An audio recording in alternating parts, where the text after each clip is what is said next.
I'm Cream Ray, your host of the One Soccer Nation podcast, sponsored by Conflict. Today I have the pleasure of interviewing Felipe. Felipe, thank you so much for taking the time. How you doing? Thanks for having me, man. I appreciate it. Thank you very much. How you doing? Good, very good. Thank you. So, can you please introduce yourself to our viewers? Yes, so I'm Felipe Alvarez. I'm here from Fort Lauderdale. I'm the co-founder and president of Futbol Simas, Barreras, and I'm also a youth soccer coach here at Sunrise Surf, and also a referee, and I'm pretty involved in the South Florida soccer world down here. Amazing. I mean, my favorite question to always ask is, how did you get involved in the beautiful game? In the game? Yeah. Oh man, so it's a family thing. It's in our blood. My grandfather in Colombia started a youth soccer program and sports program, and ever since then, every time we went there, it was all about sports, and it's a family tradition, pretty much. Nice. And what made you start this foundation? Well, the foundation started again with my grandfather. He created the sports program in Colombia, underserved community, very hard to get into the city. It wasn't accessible, so he started it up there, and now the city that we're from, pretty much in honor of his progress that he made with sports, they named the stadium after him, and our family is very grateful, so we wanted to continue giving back how my grandfather gave back, but we wanted to do more in an international aspect of letting the world know what my grandfather did and how the town is growing and stuff like that. Yeah. We spoke about it a little bit offline. Just for the records, to date, how many players have you guys helped, and how many more players are you guys looking to help? So right now we've probably helped at least at max 300 kids probably, and we're looking to reach a lot more. We sponsor a women's team. Women's soccer is very low funded over there. There is a lot of interest, but it's not really one of the high aspects over there. And then we also sponsor a boys team and a girls youth futsal team, which we collaborate with a girls foot youth futsal team that I have here. Yeah. So in conjointment, we try to, with this girls team, we try to help out and sponsor the girls team so the girls get to know each other. We send them gifts, videos, and stuff like that, and support each other in our matches. Yeah, nice. And you didn't have to be a part of this foundation. You chose to be a part of this foundation that your grandfather had started. For you, why did you want to get involved to continue growing the foundation? Well, it's just a passion. I came from a single parent home, 3 boys that played soccer. My mom couldn't afford it, and back then for her it was expensive. Imagine now. So we felt like we need to help. We want to give back, at least give some support. Even just a pair of cleats to those kids over there it's a big deal. It's something they'll never forget. They'll cherish those cleats forever. So it's just something that hits home. Yeah, and you're talking about growing up here in Miami in the U.S., right? It being expensive due to the pay to play for model, which is very, economically lucrative per se. Yeah. But it is expensive for some families, and you mentioned it previously before, your mom, single parent. My mom, I grew up with a single mom as well, and she had 3 boys, and you were just telling me that she had to cut soccer for you at 12. So I could, no travel soccer for me after that. Yeah. So that's pretty much why I jumped into reffing. I can't even leave the sport. Yeah. And reffing to make a little bit of cash when you're 15, 15 years old is great. For sure. So that's the other way we were able to make it. And my younger brothers, I had to at least, since I was the oldest, at least try to support them. And my younger brother, the youngest one, was able to play. So, but we helped my mom out, to at least give one of us one of those experiences for a while at least. Could you just share a little bit of that story of being that 12-year-old and your soccer being cut from you, and then you having to transition and at 12 years old and start reffing to make cash and support the family as well and yourself? Oh man, listen, it's just something you have to do. You're the oldest, you're the man of the house. You gotta step up, and I just took the challenge, of course, and took the punches as it came. It sucked. At least I had friends that we were able to play pickup all the time. You know, that saved me. School soccer, high school soccer back then was pretty good. So it was still a competitive level.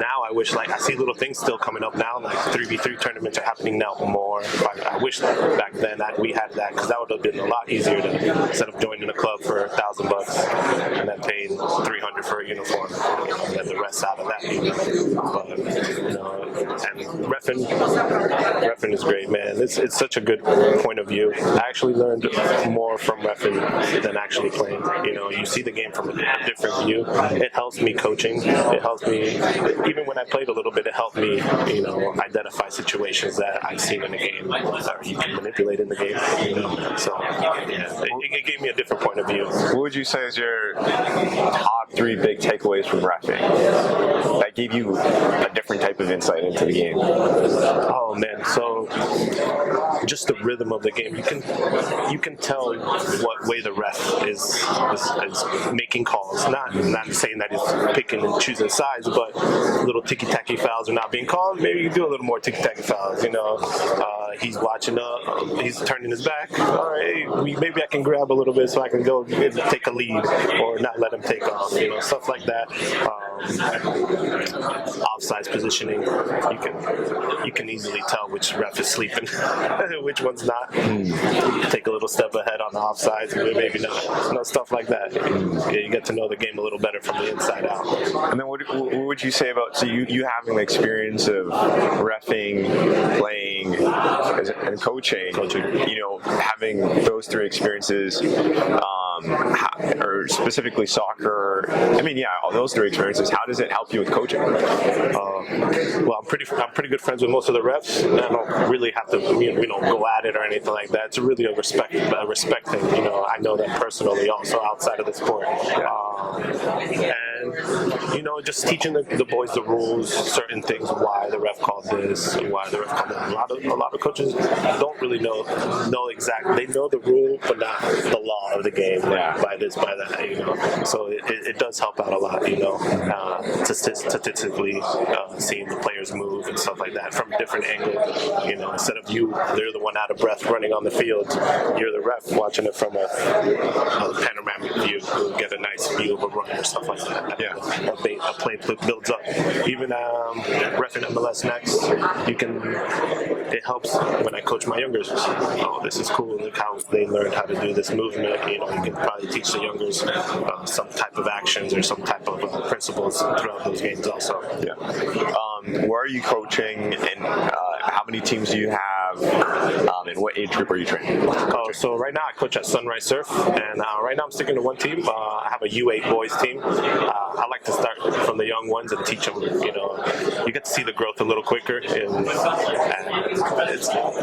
the parents get are more excited about that age. You know, to see their progress. Yes, they're completely into it and insane, but they appreciate the growth. And I try to communicate a lot with them and teach them the process that we're going to take. It's not a sprint. It's not a 1-year thing. Your kid's not just going to play 1 year and stop. It's a long process.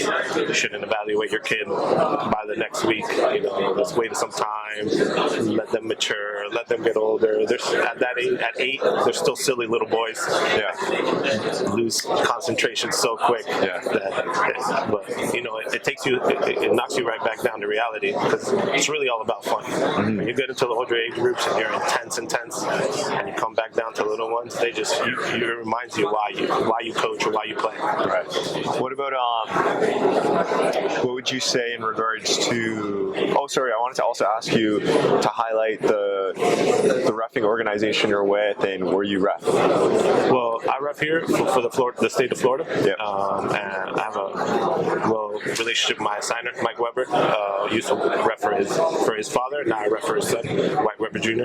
Mike Weber Jr. And he treats me well. He has the best refs down here in South Florida. Yeah. Let everybody know.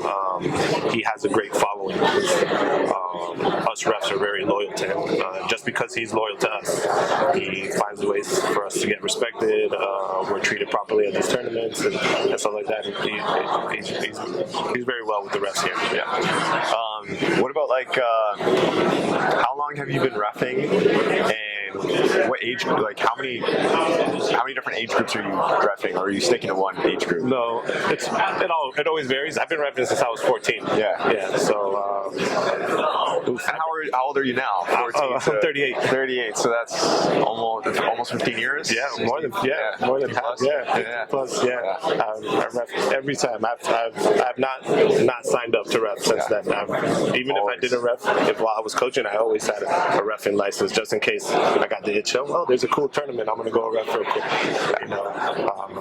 But yeah, I've refed every age group so far. Yeah.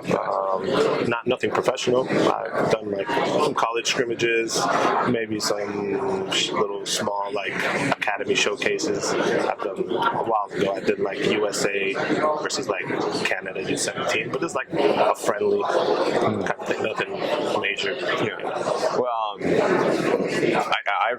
you're reminding me of my past too. I've reffed too, and linesman. I like reffing more. I prefer being in the middle. It's cool. I kind of forgot about that. You just reminded me. But what age group are you reffing now, or is it still mixed? No, it's still mixed. Still mixed, yeah. Oh, sorry. Go ahead.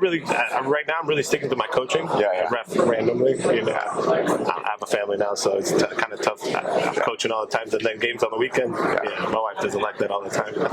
But what's your right now where you are now? What's your favorite age group to ref? Oh man, right now there's some pretty good U12 teams down in South Florida. Yeah. U12, U13 teams. There's some very talented boys down here, and in the girls, 2009 girls age group down here, very talented. Yeah, very talented age group. So those are nice games to watch. I need to watch some games and come out. I really do enjoy watching games. I haven't had a chance to watch anything besides Inter Miami 2 team. Play a few times. But yeah, I want to get out to some more games. I've played here also in Florida, Naples. For Naples United FC in the 4th Division MPSL, which was amazing. I got to see a few nice. How long ago was that? Like 2022 to 2023. Okay, I was an assistant coach for Miami Dutch Lions. Okay. Around that time, we traveled. You guys were like the champs for like 2 years. Were you? Yeah, something like that. Yeah. We got lucky. We were excited. We ended up. It was the last game of the season. We ended up tying you guys. Happy for that. I don't know if I was there for that game. That was a cool experience for me because that was the first time I'm coaching with like a semi-pro team and helping out on the bench and stuff like that. So that was exciting. Nice. But being in Miami is a good space. Especially there's a lot of soccer going on now. A lot of events. We said we were pointing out all the new USL teams. UPSL teams that are all around now. Yeah, UPSL. All the leagues are expanding across the board. Do you watch a lot of professional soccer in Miami, or are you more so focused on the lower level divisions? I try to catch a lot, as much as I can. I'm a big Premier League fan. Who's your team? I don't have a team, but I like coaching-wise. I like Arteta right now. That's my coach right now. But of course, I got to go with Liverpool because of Lucho. It's my team too. I got to go with Liverpool because of Lucho, and man, they're fantastic. I'm a complete soccer fan. Whoever's playing quality soccer, I'll enjoy watching. That's what I'm watching. What do you think about the What do you think about the Champions? Did you watch the Champions League finals? Some of it, yeah. I kind of got bored. Who was it again? It was Inter versus PSG. And it was what, 5-1? 5-1. Okay, they got spanked. Okay, that's not the game I want to ask about then. I think it's Spain versus Portugal finals, UEFA. Oh, that was. Did you watch that? Yeah, where was it 2-2 PKs? Yeah, and Cristiano Ronaldo had to come off, right? Yeah, injury. Did you watch that one? Yeah, I did. Yeah. What did you think about that game? That game was fantastic. It was intense. Yeah. Lamella, man, that kid is. That's great. Listen, I'm gonna be honest. I'm not a La Liga fan or like Spanish team. I feel it's slow for me. I like that intense Premier League. Yeah. Go. But that kid has made me watch Barcelona right now. Yeah, they're good. He's good. They're all good, bro. They're so nice. They're so nice. There was who was it? It was Spain. I'm wondering if you watched the Spain versus France game. I don't know if that was at UEFA or what was that? I'm not too sure. But did you get a chance? It was like 5-4 Spain, I think. Oh, that was for the final. Yeah, that was before the final. Before the UEFA final? Yeah, I think so. Okay, yeah. So that game. What Yeah. do you think about that game?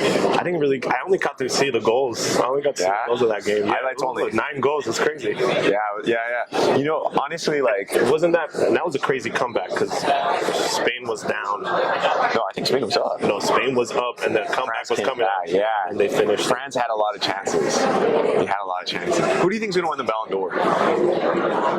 Man, I don't know, man. Lucho. Nah, I'm just kidding. They give it to Lamel. That's crazy. What about Dembele? Dembele's nice. Yeah. You think he deserves it? Or? Just because he's the most bet. If Lamel gets it, they're like, man, you're giving it to a young guy already. Yeah. He has enough time. He has enough time to get his handful of them, I think. Yeah. And the last question before we wrap up here, I want to ask you, what's the goal for the foundation? You know, in the next 3 years, where do you want the foundation to be? Well, what we really want to do is just to give us kids as many opportunities as possible. We want to reach that goal, help as many kids out. Hopefully, we can get up to more than 1,000 kids by next year at least. You know, have more mission trips, adopt more schools, sponsor more teams, even create more programs. We really want to show internationally the town that we're from, and I want to show people what my grandfather built and how they're thriving in that atmosphere over there. Yeah. Because it's not, they've hosted a lot of international events already also. Yeah. Not specifically soccer, but they've hosted basketball international events, speed skating, tennis international events. So I want to bring international soccer over there and show them what we built, and you know, just give them an eye-opening here, just to realize how lucky we are to be born here, be brought here when we were younger, stuff like that, and just come back humbled, you know. And you know, over there, those kids, some of those kids don't have much. They go to soccer training and just PE clothes, you know, just regular, not even soccer equipment. We're over here switching cleats every week. Wearing different colors. Which one matches my uniform this week? Which shin guards? You know, which socks? Yeah, what? Let me cut the socks. Let me cut the socks. That kills me. Those kids over there see that and they're like, "What? They're cutting socks?" Yeah. Over there, they're like, "We're double the socks." Sure. Yeah, hopefully we get the word out about foundation internationally, nationally here in the States, and gain some support, and everybody sees, you know, the passion we have behind it. It's really a family foundation. Yeah. All my family works behind it. They all volunteer. Amazing. Support, you know. So hopefully we can get everybody else support us, you know, and get behind their backs. Amazing. And just remind me that the country you guys are doing this is in Colombia, Medellin. Very nice. Well, I'm wishing you all the success. And man, thank for the you so foundation much. to continue to grow. I appreciate you for having us. Thank you for taking the time. Thanks, man. I appreciate it.